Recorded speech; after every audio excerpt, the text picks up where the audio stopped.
Tout est arrivé en même temps.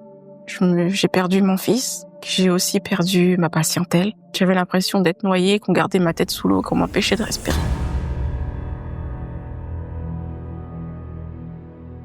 Je suis arrivée au centre d'accueil le 21 janvier 2017 à travers la réunion du Godlywood, une réunion exclusivement réservée aux femmes. Lors de cette réunion, en fait, j'ai tellement adhéré et pourtant, je n'avais pas forcément tout compris. Mais à partir de ce jour-là, je suis venue tous les jours. Je me suis lancée, corps, âme et esprit, et j'ai obéi en fait. Je suis venue, j'ai fait tous les propos, je venais tous les jours, j'avais soif.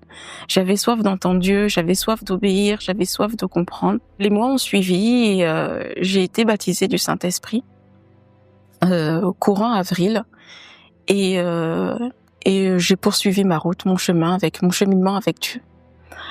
Par la suite, j'ai perdu mon fils et j'avais pas compris en fait que je rentrais dans mon désert en fait, dans mon baptême de feu.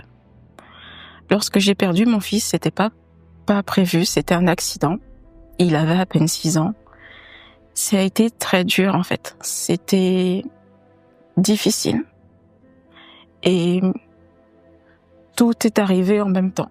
J'ai perdu mon fils. Je suis en profession libérale, donc j'ai aussi perdu ma patientèle. Et nous étions en plein travaux, mais des très très gros travaux qui fait qu'on n'avait plus de portes, plus de fenêtres, il y avait plus rien, donc c'était limite pas une maison. C'était pour moi, on squattait. Donc je me suis retrouvée seule dans ces 4 murs avec un enfant en bas âge, en fait, en très bas âge. Et j'étais effondrée, c'était dur, c'était très dur et je me demandais en fait pourquoi ça m'arrivait à moi et tout ça en même temps en fait, j'avais l'impression d'être noyée, qu'on gardait ma tête sous l'eau, qu'on m'empêchait de respirer. Mon âme était angoissée, elle était oppressée. Je ne voulais pas de ces épreuves-là. Je voulais qu'on éloigne de moi tout ça. Je me demandais pourquoi ça m'arrivait à moi, alors que je faisais la volonté de Dieu, je le servais. Je venais d'être élevée collaboratrice et mon âme était à l'agonie, comme notre Seigneur Jésus quand il a demandé à son Père d'éloigner la coupe. Mais je me suis souvenue en fait que il était là pour moi et à travers ce deuil en fait, Dieu m'a parlé.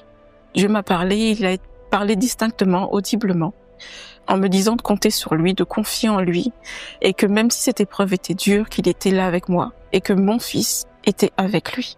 Donc lui était sauvé en fait. Ma chair avait mal, mon âme était dans l'affliction en fait. Mais j'ai obéi, j'ai compté sur lui, je priais. Ma famille qui, eux, ne sont pas à l'église, pensaient que c'était un contre-coup, que je ne réalisais pas. Mais j'étais claire avec eux, je leur disais que oui, je réalisais, je savais qu'il était dans les mains du Seigneur et que nous devions prier parce que nous sommes encore sur terre et que nous devions encore nous battre et sauver nos âmes. Et que ma mission était aussi de sauver mon âme, mais de sauver aussi la leur. Et j'avais encore un autre fils qui est en bas âge et qui avait encore besoin de moi. J'ai confié en Dieu. Je me suis totalement remise à lui. Une campagne est arrivée, mais j'ai décidé de faire confiance et je me suis lancée. J'ai été bénie. Donc Dieu a soutenu mon mari, a plus ou moins restructuré la cellule familiale. Une deuxième campagne, et cette campagne-là a été très importante pour moi parce que j'avais qu'une seule demande, c'est de toujours faire sa volonté, de lui obéir. J'avais pas de demande spécifique. Et Dieu a répondu. Dieu a répondu en restaurant mon mariage, en restaurant la cellule familiale, en me donnant une entreprise avec un plus gros chiffre d'affaires, avec une plus grosse entreprise en fait. Il m'a béni. Il m'a béni avec une maison, il m'a béni avec une entreprise, il m'a béni avec la famille. Mais réellement, dans cette campagne, ma plus grande bénédiction a été qu'il soit présent en moi, que le Saint-Esprit était bien ancré, que je n'avais plus d'affliction de l'âme, en fait, que je gardais les yeux fixés sur lui. Et je dirais que sans lui, je n'aurais jamais pu supporter toutes ces épreuves. mon âme n'aurait pas pu être en joie, ni être guérie, ni être bénie, et de continuer à avancer, malgré que c'est une épreuve qui est passée, qui est finie, même si je sais que je ne récupérerai pas mon fils, mais Dieu est avec moi, il est en moi, et il me permet d'avancer. Et le passage qui dit de mener le bon combat et d'achever la course, ça a été vraiment mon cas en fait. Et je la poursuis encore jour après jour, jusqu'à temps que Dieu m'appelle à lui.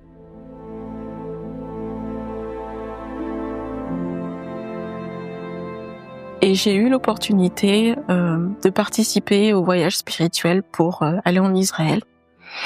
Donc j'ai pris cette opportunité-là et lorsque nous sommes arrivés au jardin du tombeau, au Cénacle, nous avons eu le privilège de prendre la Sainte Seine.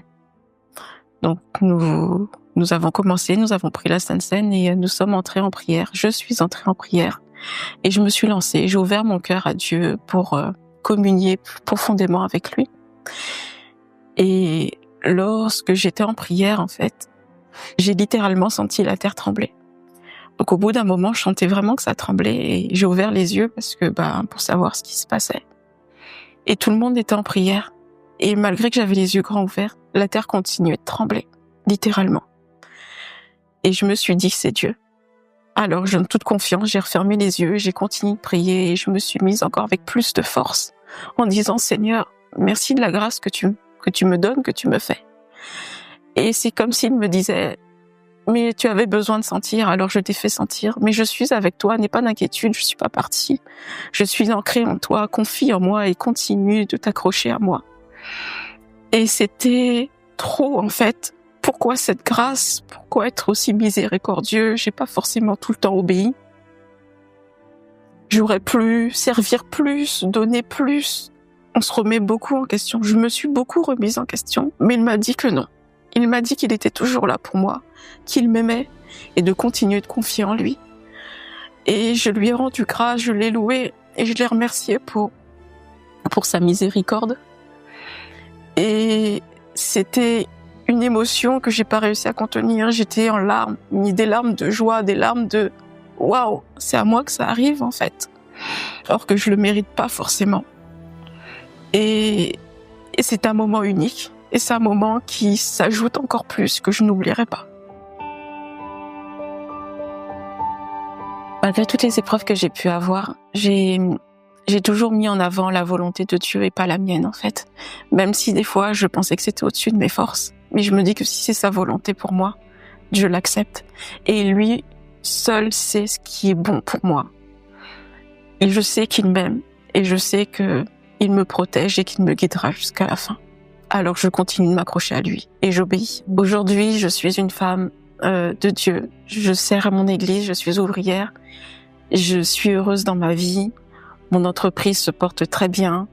Je fais la volonté de Dieu et quand j'obéis, même les choses que j'aurais pensées pour certains domaines, il fait encore plus que ce que moi je voulais.